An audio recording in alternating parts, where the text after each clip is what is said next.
Hello guys, ఈరోజు అయితే ఈ దోసకాయ బెనిఫిట్స్ అయితే మీకు చెప్తాను. వీడియోలోకి వెళ్ళే ముందు అయితే నా ఛానల్ ఎవరైనా సబ్స్క్రైబ్ చేయకపోతే చేయండి, షేర్ చేయండి, లైక్ చేయండి, కామెంట్ కూడా చేయండి. నెక్స్ట్ వీడియో ఏం కావాలో చెప్పండి, అదే వీడియో అయితే ట్రై చేస్తాను నేనైతే మాత్రం. దోసకాయని అయితే మొన్న కొన్నానండి. ఎస్కోట్ నుండి వచ్చేటప్పుడు అయితే అక్కడైతే అమ్మారు రోడ్డు పక్కన. ఆ ఆంటీ అయితే 2 రోజుల తర్వాత అయితే ఇది ముగ్గుతుంది అని చెప్పారు. అప్పుడైతే తినండి, చాలా బాగుంటుంది అని చెప్పారు. ఇదైతే మాత్రం దీనివల్ల చాలా బెనిఫిట్స్ అయితే ఉన్నాయండి. ఫస్ట్ వన్ వచ్చేసి ఆకలి వేయని వాళ్ళకైతే మాత్రం బాగా ఆకలేస్తుంది. ఇది తిన్న తర్వాత అయితే మాత్రం జీర్ణ వ్యవస్థ చాలా మెరుగుపడుతుంది. నేను చెప్పింది కాదు, గూగుల్ కూడా చెప్పింది దీని గురించి. నెక్స్ట్ వన్ వచ్చేసి గ్యాస్ట్రిక్ ఉండే వాళ్ళకైతే మాత్రం చాలా రిలీఫ్గా ఉంటుందండి ఈ ఫుడ్ తింటే మాత్రం. అంటే ఎక్కువ తేనెపూలు గట్ట రావడం అలాంటివి జరుగుతుంటాయి కదా, ఆ కడుపులో మంట, అజీర్తి ఇలాంటివన్నీ ఉంటాయి కదా, ఇవన్నిటికైతే మాత్రం సూపర్గా అయితే పనిచేస్తుంది. నెక్స్ట్ వన్ వచ్చేసి షుగర్ ఉండే వాళ్ళకి కూడా చాలా మంచిది ఇది. వాళ్ళైతే తినాలి, పక్కా తినాలి. ఇదైతే మాత్రం ఇదైతే తింటే చాలు, ఇంకేం చేయవసరం లేదు. నార్మల్గా తొక్క కూడా పండిపోయిన తర్వాత నార్మల్గా ఇలా పీకితే చాలు వచ్చేద్ది. చాలా బాగుంటుంది కూడా, పండు కూడా పొడి పొడిగా ఉంటుంది. కాకపోతే మీరైతే చప్పగా ఉన్నది కదా తినలేమో అనుకుంటే మాత్రం కొంచెం షుగర్ వేసుకొని తినండి. షుగర్ వేస్తే చాలు, పండు అయితే కరిగిపోద్ది అండి, చాలా బాగుంటుంది, వాటర్లో కరిగిపోద్ది. తినగా చాలా బాగా నచ్చుతుంది మీకు కూడా. ఈ వేసవికాలంలో ఊరికనే మన బాడీ కూడా ఓవర్ హీట్ అయిపోతుంది. దీన్ని జ్యూస్గా కానీ లేదా డైరెక్ట్గా అలా తినేసినా కానీ చాలా మంచిదండి. మన బాడీలో కూడా గ్లూకోజ్ కూడా పెరుగుతుంది. గ్లూకోజ్ని పెంచేగల శక్తి అయితే మాత్రం ఈ పండ్లు అయితే ఉందండి, చాలా మంచిది. కావాలంటే మీరు తిని చూడండి, మీకు తెలుస్తుంది. అంతే తప్ప గూగుల్లో చూసుకొని తినాలనేసి ఏం లేదు.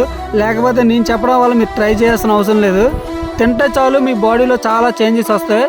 నేనైతే ఇది ట్రూగా చెప్పగలను. నేను ట్రై చేసా కాబట్టే మీకు కూడా చెప్తాను చాలా మంచిదని. మీరు కూడా ట్రై చేయండి, చాలా బెనిఫిట్స్ అయితే ఉంటాయి. మనలాంటి మిడిల్ క్లాస్ వాళ్ళకి గ్లూకోజులు డ్రింకులు కొనుక్కొని తాగేంత స్తోమత ఉండదు.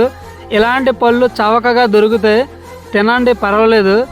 ఈ పండు గురించి అయితే అసలు విషయం చెప్పడం మర్చిపోయాను. నాకైతే మాత్రం చాలా ఎక్కువ రేటుకి అమ్మేసిందండి ఒక ఆంటీ. ఆ ఆంటీని అయితే లాస్ట్లో మీకు చూపిస్తాను. ఈ పండు అయితే ఆ చుట్టుపక్కల 2-3 ప్లేసుల్లో అడిగాను అనమాట. అక్కడైతే 50-60 ఉన్నది. ఫస్టే వాళ్ళు అడుగుంటే బాగుండేమో, అనవసరంగా ఆంటీ దగ్గరికి వెళ్ళి బుక్ అయిపోయాను. ఆంటీ అయితే నాకు 100 రూపాయలు చేసి అమ్మిందండి, చాలా కాస్ట్లీ ఇది. వాళ్ళైతే 50 రూపాయలు చెప్పారు. దీనికన్నా పెద్ద కాయలు కూడా ఉన్నాయి వాళ్ళ దగ్గర, అవి కూడా 50-60 రూపాయలే చెప్తాండ్రు. నేనైతే మాత్రం కనుక్కోకండి వెళ్ళి కొనుక్కున్నాను, అక్కడ చేశాను నేను తప్పు. అయితే ఈ కాయనైతే మాత్రం తినాలి అనుకున్న తప్ప ఆ రేట్ ఎలా ఉంటుందో అని కనుక్కోలేకపోయాను, అక్కడ మిస్టేక్ అయితే చేశాను. మీరైతే మిస్టేక్ అయితే చేయకండి, మీకైతే మాత్రం చవకగానే దొరుకుతుంది. ఈ కాయలు అయితే పెద్దగా కాస్ట్ ఏమి ఉండవండి, తక్కువ ధరకే దొరుకుతాయి. ఈ కాయలు ఓన్లీ వేసవి కాలంలోనే పండుతాయి. ఈ వేసవి కాలంలో మనకైతే బాడీ రీఛార్జ్కి అయితే ఇవి చాలా బాగా పనిచేస్తాయండి. బాడీలో చాలా గ్లూకోజ్ని అయితే వేస్తాయి. మీరైతే మిస్ అవ్వకుండా తినండి, జ్యూస్ చేసుకొని తాగండి. ఉట్టిది అలా తినేదానికన్నా జ్యూస్ చేసుకొని తాగితే మాత్రం చాలా బాగుంటుంది. చూసారు కదా, నేను అలా షుగర్ జల్లుతున్నా, ఆ ముక్కలైతే మాత్రం అలా వాటర్ అయితే అయిపోతాయండి.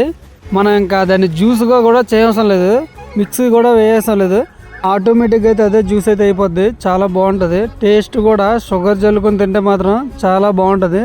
నేనైతే మాత్రం ఎక్కువ డబ్బులు ఇచ్చి అయితే మాత్రం కాయ కొనేసాను.